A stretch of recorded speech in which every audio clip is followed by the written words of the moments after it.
आज हम व्यापम, जिसे मध्य प्रदेश कर्मचारी चयन मंडल नाम दे दिया गया है, उसके विषय में कुछ जो आने वाली भर्तियां हैं उनके विषय में बात करेंगे कि कब तक में आ सकती हैं आखिर। परीक्षा कार्यक्रम में अपन जाते हैं तो अभी तक आ चुकी है आपकी ITI TO की। इसकी एग्ज़ाम डेट आप ज़रूर याद रखिएगा। इसके एग्ज़ाम जो हैं व्यापम के ESB के हिसाब से 30/9/2024 मतलब 30 सितंबर से इसके एग्ज़ाम शुरू होने का टेंटेटिव डेट रखा गया है ना। इसके अलावा आपके सब इंजीनियर जिसके एग्ज़ाम डेट में चेंजेस किए गए थे, और 19 तारीख से सब इंजीनियर के एग्ज़ाम जो है शुरू होने वाले हैं। तो एक हफ्ते पहले आप मान लीजिए कि इसका जो है एडमिट कार्ड वगैरह आ जाएगा। इसके बाद हम देखते हैं कि नीचे आपकी जो टेंटेटिव वैकेंसीज हैं उनके बारे में बात करते हैं। जो माध्यमिक शिक्षक है खेल गायन वादन व नृत्य तथा प्राथमिक शिक्षक खेल गायन वादन तथा नृत्य चयन परीक्षा तथा माध्यमिक विषय शिक्षक चयन परीक्षा, ये जो है टेंटेटिव इसकी एग्ज़ाम डेट कौन सी थी, तो इसकी एग्ज़ाम डेट अगस्त थी। आज 31 अगस्त है और इसका कोई अता पता नहीं है। ठीक है, तो व्यापम वालों के पास इतना भी टाइम नहीं है या इतना भी वो कॉन्शियस नहीं है कि कम से कम टेंटेटिव एग्ज़ाम डेट तो वो सही से दे दे।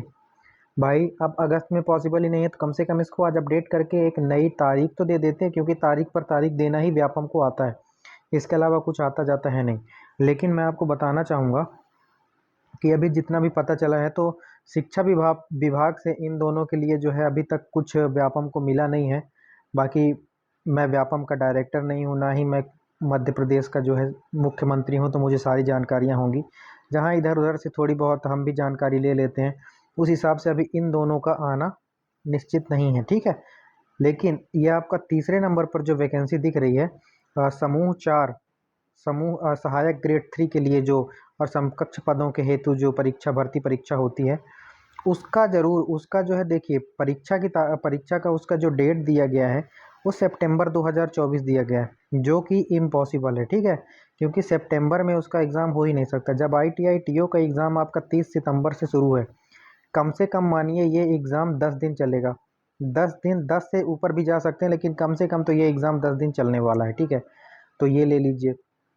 इसके बाद इसका मान लीजिए कि अक्टूबर लास्ट में इसका एग्ज़ाम होने की संभावना है।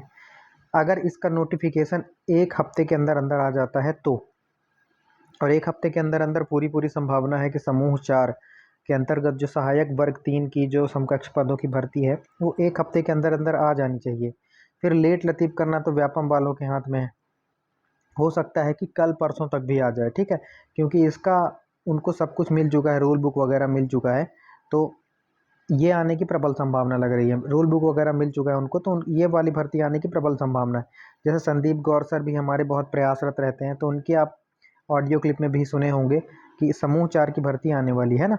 तो वो सत्य बात है बिल्कुल कि समूह 4 की भर्ती आने वाली है। अच्छा, इसकी एलिजिबिलिटी क्राइटेरिया की अगर बात करते हैं तो आपके पास 12वीं कक्षा उत्तीर्ण होनी चाहिए। आप सहायक ग्रेड 3 के विषय में बात कर रहा हूँ। ठीक है, आप 12वीं का परीक्षा उत्तीर्ण करनी चाहिए। इसके अलावा आपके पास 1 साल का कंप्यूटर डिप्लोमा होना चाहिए, जिसमें DCA भी आ जाएगा, PGDCA भी आ जाएगा। ठीक है, इसके अलावा आपके पास अगर कंप्यूटर की कोई हायर डिग्री है, BCA है, MCA है, BSc कंप्यूटर साइंस है, या फिर BTech है, कंप्यूटर साइंस से आपने इंजीनियरिंग करके रखी है, इंफॉर्मेशन टेक्नोलॉजी से इंजीनियरिंग करके रखी है, तो आप बिल्कुल इस पद के लिए भर सकते हैं।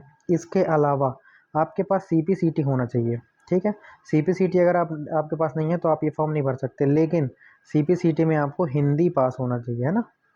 90% जो भर्ती आएगी इसमें से, उसमें 90% भर्ती में CPCT में आप हिंदी में पास होना चाहिए। इसका मतलब ये नहीं कि आप सिर्फ हिंदी का टाइपिंग टेस्ट निकाल लेंगे तो आपका स्कोर कार्ड वैध माना जाएगा, नहीं। स्कोर कार्ड आपका तब वैध माना जाता है, आपका 75 नंबर का तो पेपर होता है CPCT में, जिसमें 52 नंबर का कंप्यूटर आता है और बाकी का नॉन टेक्निकल आता है। नॉन टेक्निकल नॉन कंप्यूटर वाले क्वेश्चन आते हैं, जिसमें मैथ, रीजनिंग, इंग्लिश, GK और जितने भी आपके क्वेश्चंस रहते हैं, इंग्लिश हो गया, हिंदी हो गया, ये सारे क्वेश्चंस रहते हैं। तो 52 आपका मेजर पोर्शन कंप्यूटर का रहता है। ठीक है, तो इसमें अगर आप 38 या उससे ऊपर नंबर लाते हैं तभी आपका स्कोर कार्ड एक वैध स्कोर कार्ड माना जाता है। ठीक है, अगर आप इससे 38 नंबर प्लस लाते हैं और आप हिंदी टाइपिंग को उत्तीर्ण कर लेते हैं तो आप सहायक ग्रेड 3 की परीक्षा के लिए बिल्कुल पात्र हैं। ठीक है, सहायक ग्रेड 3 की परीक्षा आप दे सकते हैं। बहुत सारे लोगों का डाउट होता है कि क्या इंग्लिश वाले से हो जाएगा CPCT प्लस इंग्लिश, तो आप सहायक ग्रेड 3 के लिए इंग्लिश वाले एलिजिबल नहीं है। ठीक है, आपके पास हिंदी तो कंपलसरी होना चाहिए, इंग्लिश है तो वेल एंड गुड है। ठीक है, क्योंकि बहुत सारे में हिंदी और इंग्लिश भी मांगता है, लेकिन 90% पोस्टों के लिए आपको सिर्फ और सिर्फ आपका वैध स्कोर कार्ड होना चाहिए आपके पास, और हिंदी टाइपिंग आपकी जो है 20 शब्द प्रति मिनट या उससे ज़्यादा की स्पीड अगर आप पा लेते हैं सीपीसीटी में, तो आप बिल्कुल एलिजिबल हो जाएंगे सहायक ग्रेड 3 के लिए। ठीक है, इसके बाद एक भर्ती है, इसके बाद टंगी हुई है समूह 1 उप समूह 3 मेडिकल सोशल वर्कर एवं अन्य समकक्ष पदों के लिए। ठीक है, तो इसका तो ही पता है नहीं, महिला बाल विकास की मोस्ट अवेटेड वैकेंसी है। ठीक है, तो इसका मान लीजिए कि इसमें अक्टूबर एग्ज़ाम डेट दे रखा है, इसकी एग्ज़ाम डेट मुझे लगता है कि नवंबर लास्ट या दिसंबर तक चली जाएगी। अगर ये अभी टाइम से दे देते हैं तो महिला और बाल विकास महिला पर्यवेक्षक की। ठीक है, इसके अलावा आपका एक और जो स्टूडेंट होते हैं बेसब्री से इंतज़ार करते हैं इन वैकेंसी का, ग्रुप 2 ग्रुप सब ग्रुप 4, जिसमें आपकी पिछली बार पटवारी आई थी। तो मैं बता दूं कि पटवारी के अगर कोई पद खाली होंगे तो वो इस बार भी आ सकती है। ठीक है, संभावना है, लेकिन ये मैं श्योर नहीं हूँ कि पटवारी इसमें आएगी। इसमें कम से कम आपके 300 के करीब तो पद रहेंगे। ठीक है, और इसका सिलेबस बहुत लंबा होता है। इसमें जो है बहुत बड़ा सिलेबस होता है, इसमें मैनेजमेंट भी आता है। ठीक है, इसमें 200 नंबर का पेपर होता है, तो काफ़ी अच्छा सिलेबस उसका रहता है। समूह 2 समूह 4 का इसमें सहायक संपरीक्षक वगैरह के लिए आएगा। ठीक है, इसके अलावा आपकी एक और वैकेंसी डली हुई है सहायक उप निरीक्षक तथा प्रधान आरक्षक चयन परीक्षा। अपन एसआई की भी बात करेंगे इसमें, है ना, तो वीडियो पर बने रहें और हमारे चैनल को सब्सक्राइब करें और वीडियो को लाइक ज़रूर करके हमको सपोर्ट किया करें। तो देखिए, जो सहायक उप निरीक्षक और प्रधान आरक्षक चयन परीक्षा है ये अगले साल चली जाएगी मुझे लगता है। जिस हिसाब से व्यापम का ढर्रा चल रहा है, ये परीक्षा अगले साल चली जाएगी, और ये तो अगले साल तय ही है। तो ये मुझे लगता है जनवरी लास्ट तक में चली जाएगी। जो आपका फॉरेस्ट गार्ड है, क्षेत्र रक्षक है और जेल प्रहरी है। ठीक है, इसके भी ज्वाइनिंग डेट तो दे नहीं पा रही है लोग, तो पेपर कहाँ से ले लेंगे। ठीक है, तो ये आपकी, और बात करते हैं अपन एमपीएसआई की। तो एमपीएसआई की परीक्षा देखिए कैलेंडर में भले नहीं है लेकिन आएगी ज़रूर। तो आप लोग अपनी तैयारी को बिल्कुल जारी रखिएगा और आप लोग सोच समझ के किसी का कोर्स लीजिएगा, क्योंकि कोर्स लेने से आपका सिलेक्शन नहीं होने वाला। ठीक है, जितनी भी कोचिंग संस्थान हैं आपको ये अश्योर ज़रूर देते हैं कि हमारा कोर्स ले लीजिए तो आपका सिलेक्शन ही हम करवा देंगे, बिल्कुल आप पूरा साथ दीजिएगा। तो ऐसा कुछ नहीं है, आप थोड़ा सा सोच समझ के अपने माता पिता का पैसा खर्च करिएगा।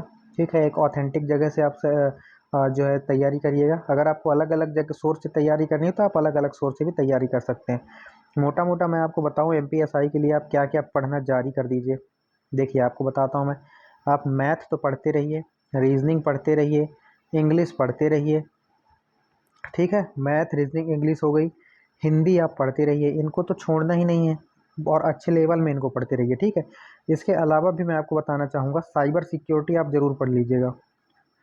साइबर सिक्योरिटी इस बार ज़रूर देगा।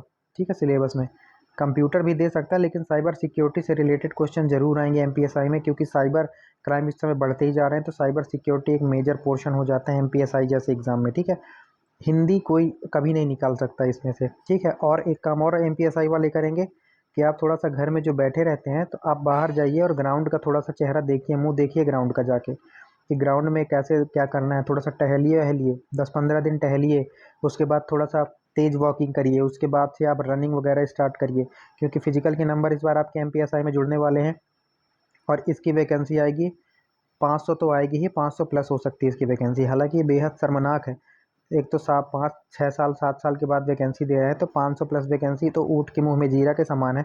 कम से कम इनको 1500 से 2000 वैकेंसी देनी चाहिए, लेकिन कोई बात नहीं, 500 ही आ रही है। कम से कम इस एमपीएसआई की भर्ती का रास्ता तो खुल जाएगा। और बहुत सारे लोग बेचारे ओवर एज भी हो गए हैं, लेकिन मैं आपको बता दूं इसमें 36 साल तक जनरल के जो लोग होंगे यूआर कैटेगरी के, वो 36 वर्ष तक की आयु के लोग इस परीक्षा को दे सकते हैं। ठीक है, तो ये ज़रूर ये ध्यान में रखेंगे। 36 वर्ष, अगर आपकी आयु 36 वर्ष से कम है तो आप इस परीक्षा के लिए एलिजिबल हैं। वैसे 33 साल होती है, लेकिन 3 साल का रिलैक्सेशन इस परीक्षा में दिया जाएगा। क्यों क्यों दिया जाएगा? कोविड महामारी की वजह से, कोविड महामारी आ गई थी। ठीक है, बाकी देना बनता भी है यार, 7 साल से आप नहीं दे रहे हो कोई परीक्षा, जो है लोग भर्ती का इंतजार करते करते बूढ़े हो गए, तो ये तो कोई बात नहीं होती है ना। तो एमपीएसआई की तैयारी करने वाले लोग आप तैयारी करते रहिएगा, और जो सब्जेक्ट मैंने बताए हैं उनकी स्ट्रेटजी का भी अपन बाद में डिस्कस करेंगे। लेकिन आप एक बात मैं एक बार फिर से बोलता हूँ, जो कोर्स है ना, कोर्स आप बहुत सोच समझ के खरीदना भाई, क्योंकि इंदौरी कोचिंग बहुत सारे हैं जो बोलते रहते हैं हम आपका सिलेक्शन करवा देंगे, प्रयास हमारा साथ आपका, दोनों मिलकर जो है एमपीएसआई निकाल देंगे, फोड़ देंगे। तो ये मोटिवेशन जो है किसी के बताने से नहीं आता, सबसे बड़े मोटिवेशन तो आपके माता पिता हैं यार। आपके माता पिता से बड़ा मोटिवेशन कौन ही होगा, आप बताइए। अपने माता पिता का चेहरा देखिए, उनकी खून पसीने की कमाई को सही जगह इन्वेस्ट करिएगा, और जहाँ इन्वेस्ट करिएगा वहाँ ध्यान रखिएगा कि अब वेस्ट ना हो वो पैसा, क्योंकि जब तक आप उस पैसे से कोर्स ले लेंगे और आप पढ़ेंगे नहीं, तो आपके द्वारा इन्वेस्ट किया गया पैसा भी वेस्ट हो जाएगा। तो मेरा जो है रिक्वेस्ट है आपसे हाथ जोड़ के कि अपने माता पिता का पैसा बिल्कुल सही जगह इन्वेस्ट करिएगा यार, ठीक है, देख सुनकर। क्योंकि हर जगह पर कोई सब्जेक्ट अच्छा पढ़ा रहा है तो कहीं पर कोई सब्जेक्ट अच्छा पढ़ा रहा है, तो आप टुकड़ों में भी ले सकते हैं, ठीक है। मैं किसी कोचिंग संस्थान का नाम नहीं लूँगा, नहीं यहाँ पर बोल देंगे कि भाई उसका प्रमोशन करने के लिए आया है। भाई इतना बड़ा आदमी नहीं हूँ, ना ही इतना बड़ा यूट्यूबर हूँ, बस आप लोगों की हेल्प करने के लिए वीडियोज़ वगैरह बनाते रहता हूँ, ठीक है। और मुझे आप लोग प्यार भी देते हैं, सब्सक्राइब वगैरह भी करते हैं, तो मैं चाहूँगा कि आप मेरे वीडियो को सब्सक्राइब वगैरह कर दिया करिए, जिससे हमें भी मोटिवेशन मिलता है, हम जैसे छोटे यूट्यूबरों को भी जो है आपके लिए बेहतर कंटेंट लाते हैं। मैं जीके के बेहतरीन क्वेश्चंस भी डालते रहता हूँ, ठीक है। अभी आईटीआईटीओ के लिए मैंने ऑपरेटिंग सिस्टम के क्वेश्चन डाले हुए हैं, स्टैटिक जीके का मेरा देख लीजिएगा। इस तरह का लाजवाब कंटेंट आपको मुझे नहीं लगता है कि मध्य प्रदेश में कोई उस तरह का कंटेंट दे रहा होगा। आप मेरा स्टैटिक जीके का यूनेस्को का जो है आप देखना जाके, ये इतना शानदार तरीके से मैंने उसमें बताया हुआ है, मुझे नहीं लगता कि अभी तक एमपी में कोई पढ़ाया है यूनेस्को उस तरह से। तो आप देखिएगा जाके, एकदम फ्रेश कंटेंट है, आप उसका लाभ लीजिए और हमारे चैनल को सब्सक्राइब करके हमको सपोर्ट कीजिए। चलिए इसी तरह से आगे चर्चाएं होती रहेंगी आपसे, अपने परिवार को बढ़ाइए, हमारी यूट्यूब चैनल को सब्सक्राइब करके हमको सपोर्ट करिए।